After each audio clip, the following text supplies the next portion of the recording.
really cold, shoot around my stomach.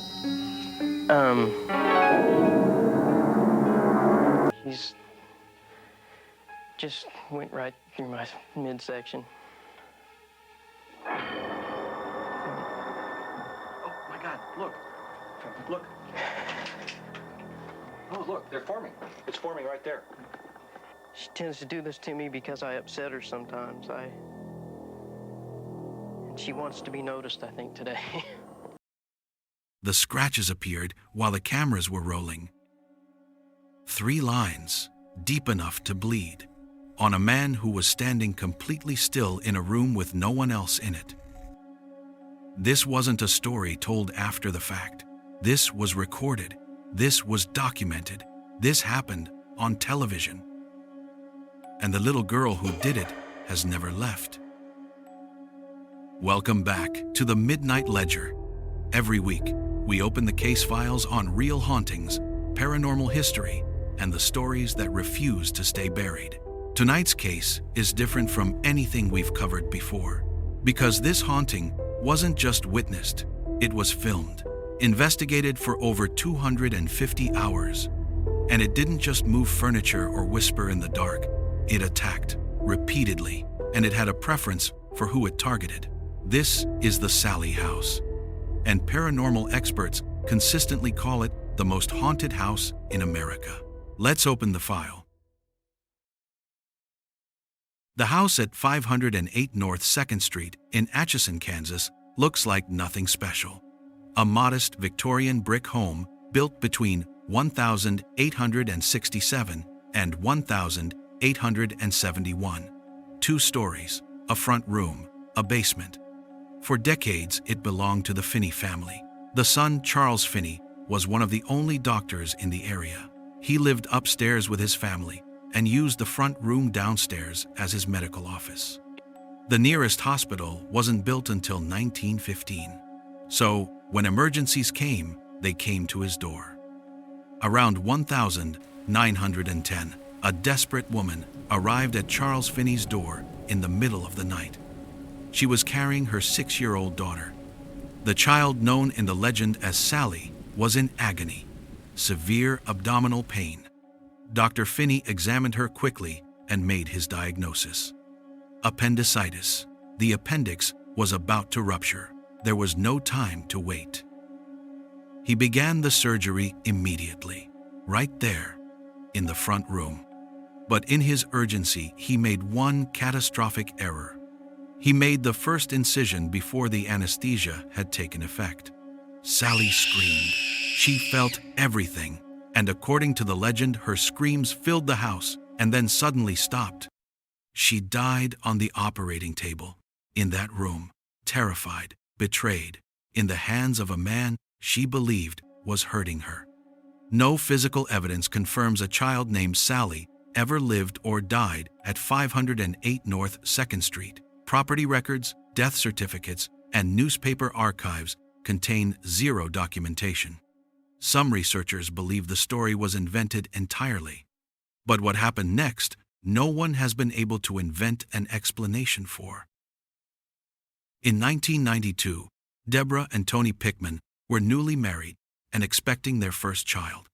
They found the 100-year-old home charming and decided to move in, decorating one of the 3 bedrooms upstairs into a sweet nursery for their child. For a few months, nothing happened.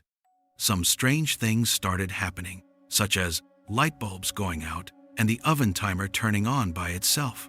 Sometimes their cordless phone would go dead, then suddenly work again. The Pickmans weren't too worried at this point. They simply chalked it up to old wiring. One thing they couldn't explain, though, was why their typically calm dog would often bark and growl at the nursery.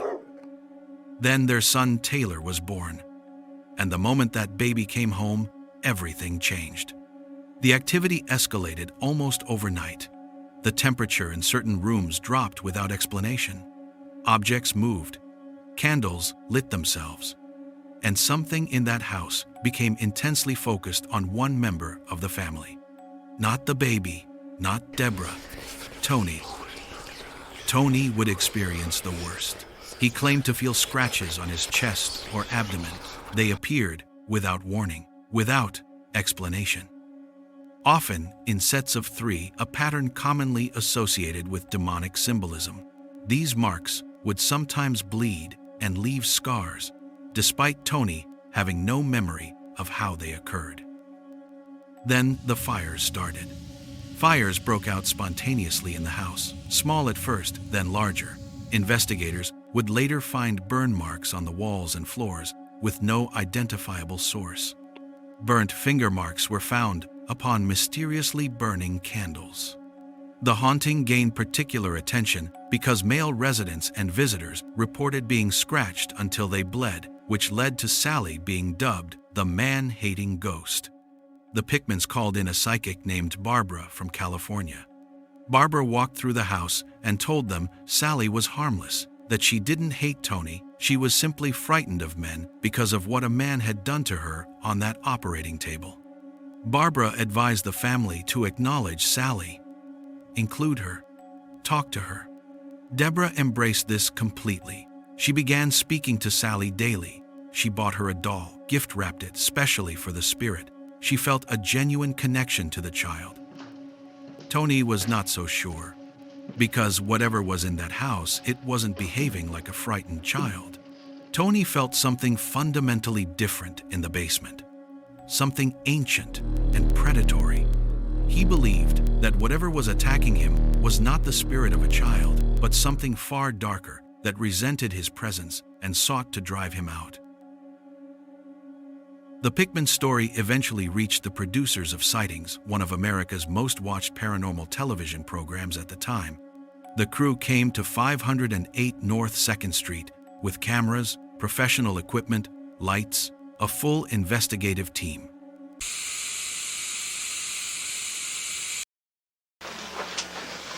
Lord, Oh, well, now that's very interesting. it'd be okay if I sit down for a second. Why don't you sit down? I can tell that you're losing your breath right now.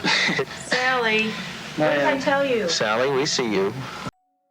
Scratches appeared on Tony's body while the cameras were rolling, not before, not after, during filming, on camera, in a room with investigators present.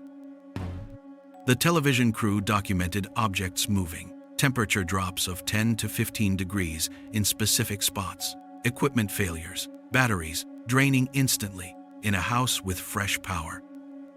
And then came the cleansing.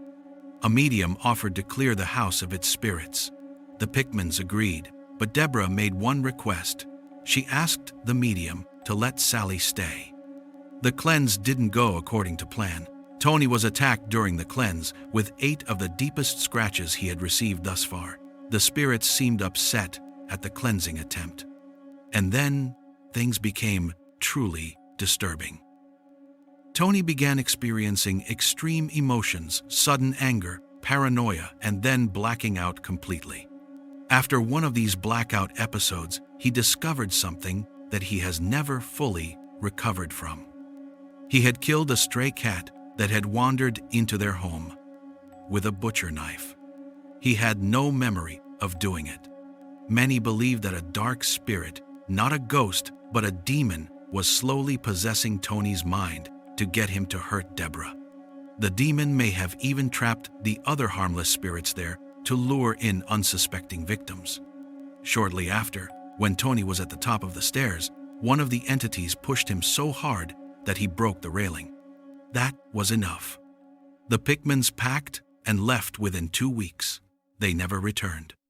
Even after moving out, Tony reported lingering effects, nightmares, anxiety, and a sense that something had followed him home.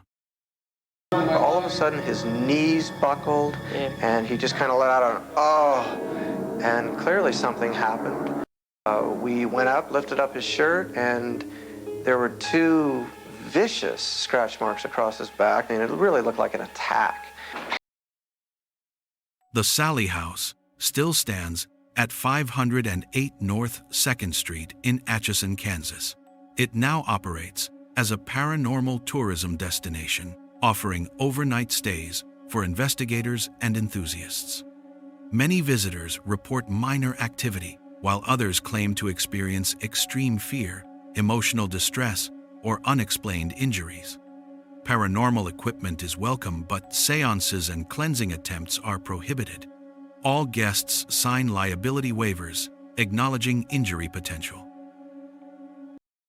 I mean, the people have accepted it really well.